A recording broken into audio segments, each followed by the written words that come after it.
Good morning, everybody. This is Leo Vallant, your YouTube Messiah.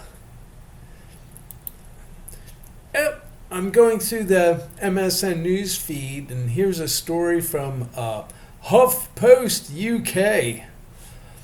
Anne Widdecombe says poor families shouldn't have a cheese sandwich if they can't afford to buy one.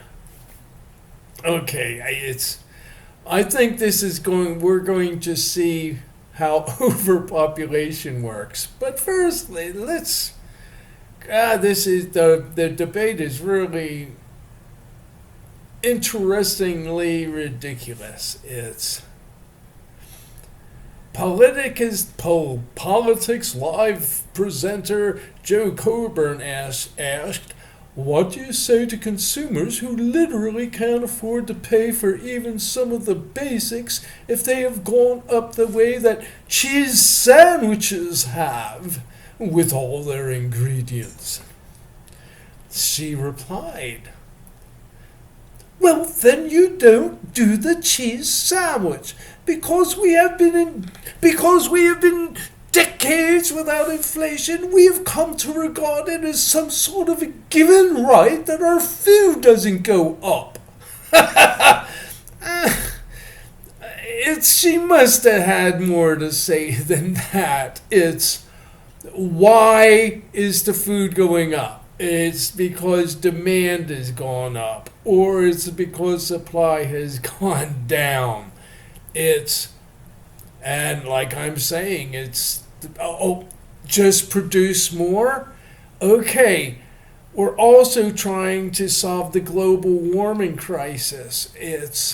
We can't reduce carbon at the same time we keep growing the economy. It's just carbon keeps coming up again and again and again and again. But in response, Liberal Democrat Treasury spokesperson Sarah Olney MP said, how out of touch can you get? And Widdecombe joins a long line of right-wing politicians who pin the blame on hard-working families for this government's failures.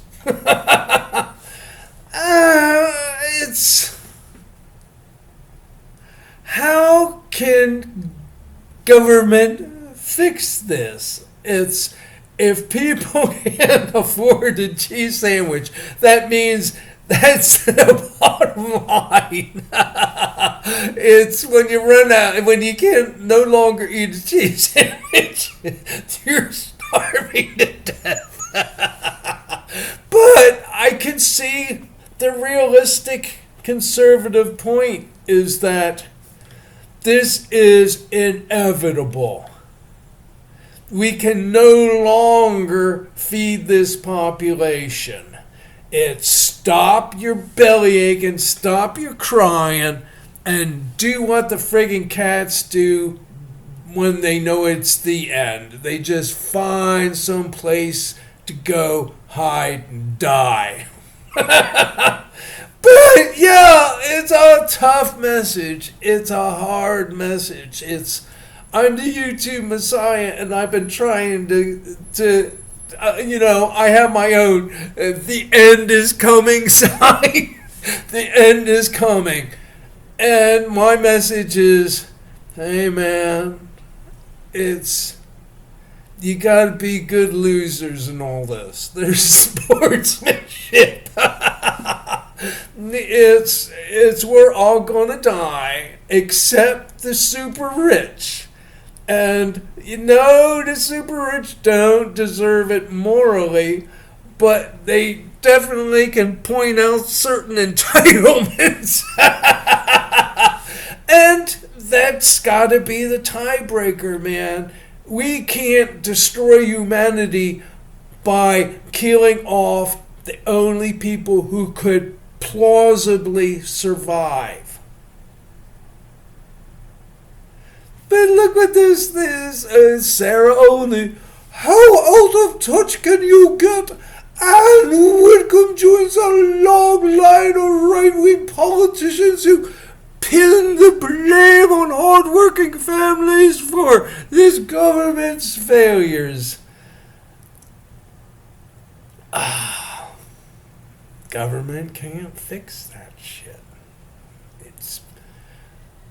The banks will be able to fix it for their resource clients, people who own actual resources that the surviving class will need.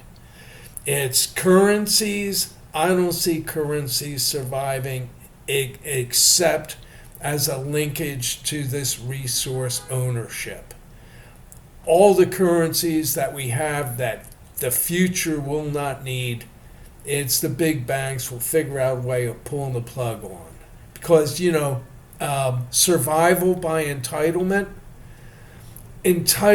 needs to be restricted. Global warming.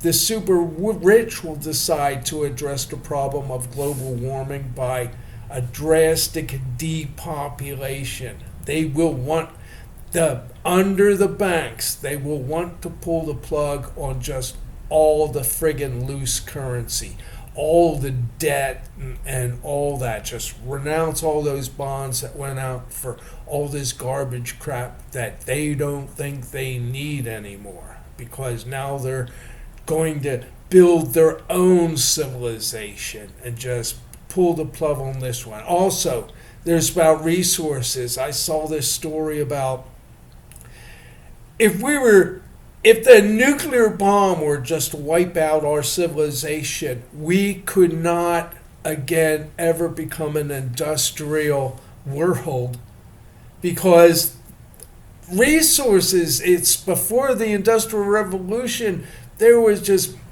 ores and minerals and coal and oil bubbling up out of the ground. We will never have that combination of energy and energy and metals. We will never see that again, unless a smaller population mines what used to be the urban areas. You want steel? Well, there's steel in that, on all that concrete. It just root it out and find it that way. Copper, there's copper in all those down to power lines. So that's the kind of the future that we're looking for. And the only way that could plausibly happen is through the coordination of the banks directing all the resource wealth, which I'm pretty sure they're accumulating right now. And the intelligence behind it will be machine intelligence, supercomputer predictive modeling systems. Anyway, that's my rant for today. Thanks again.